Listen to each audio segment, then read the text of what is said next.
Mairwa police ने Scorpio और bike से भारी मात्रा में शराब किया बरामद। सोमवार की देर रात मैरवा पुलिस ने शराब के मामले में बड़ी कामयाबी हासिल किया है। पुलिस ने मैरवा थाना क्षेत्र के दो अलग अलग जगहों से स्कॉर्पियो और बाइक से भारी मात्रा में देसी और अंग्रेजी शराब बरामद किया है, लेकिन शराब तस्कर मौके से फरार हो गए।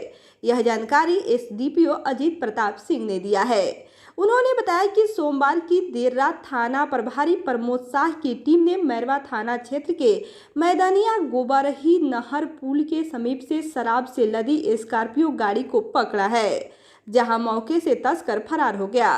वहीं मंगलवार की अहले सुबह पुलिस ने नौका टोला से बाइक पर रखा हुआ एक बैग से भारी मात्रा में शराब को बरामद किया है। पुलिस ने 750 लीटर शराब को बरामद किया है।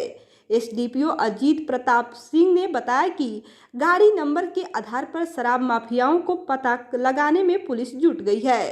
किसी भी कीमत पर शराब कारोबारी बख्शे नहीं जाएंगे।